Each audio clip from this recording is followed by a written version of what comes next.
We'll turn now to John Hofmeister, former president of Shell Oil, currently author of Why We Hate the Oil Companies, Straight Talk from an Energy Insider. Thanks for your time tonight, sir. Thanks for having me, Keith. Couldn't be better timed. The success of this hoped-for top kill attempt tomorrow, it might very well depend on the pressure and the volume of the spill itself. In other words, the rate at which the oil continues to spew out of this. It's not a spill, it's a rupture, it's a disaster. Is that exactly why BP has been refusing to let anybody measure how much is spewing out now? And is that one of the reasons we hate the oil companies? No, I think there's a different explanation for why we haven't been able to figure out how much oil is actually coming out. I don't think that's been at the top of the list in terms of BP's priorities.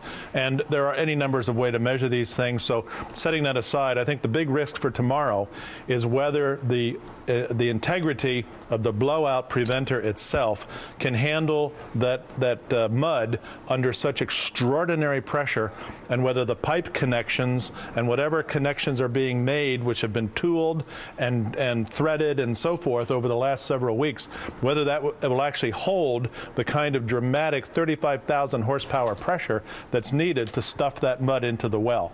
You heard that account that has now been released of the 3 events in the hour before the actual explosion.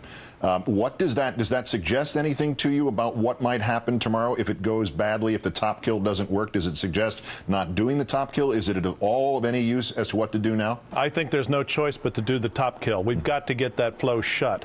And whether it's the top kill or whether it's the junk shot, getting that flow stopped, and at least on a temporary basis, is critically important, not only for stopping the horrific pollution that's happening on the sea, in the sea, but for the credibility of what an industry can do when things go badly wrong.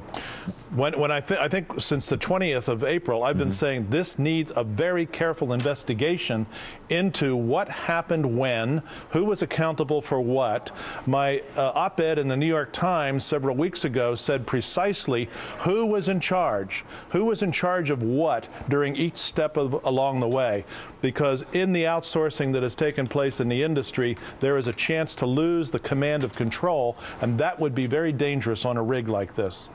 To the title of your book, is it possible we hate the oil companies because we have now met Minerals Management Service and MMS and Big Oil are virtually the same thing, and they take from the same talent pool, and it's essentially which uniform the guy wants to wear for 6 months at a stretch? You know, I hear those stories, and that's not my experience at all. I tried 3 summers in a row to get approvals, environmental permits for Shell for drilling off the coast of Alaska, and I was shut down every year for 3 years, wasted some $300 million, because we're not going to make jokes with the MMS. The MMS is a serious player.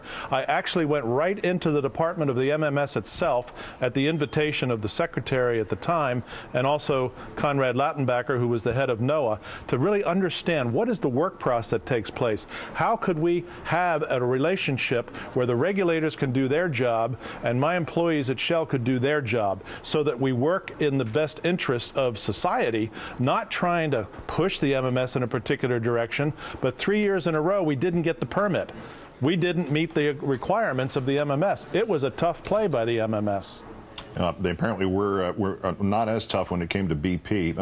We can toss this back and forth endlessly about what to do about MMS, but most immediately, regarding this scenario we find ourselves in right now, what are we not trying? What happened to that idea that supposedly had worked in the Gulf of Arabia, surrounded with super tankers? What happened to that one? I'm still waiting. I haven't heard. I put it into BP for some weeks ago. Still waiting to hear. To me, it's just ultimate pragmatism.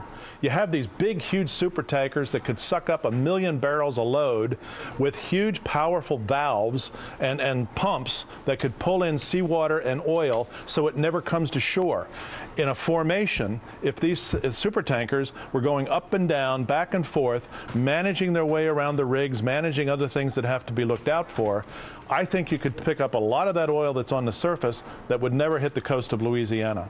John Hofmeister, former president of Shell Oil, author of Why We Hate the Oil Companies, thank you kindly for your insights tonight. Thank you.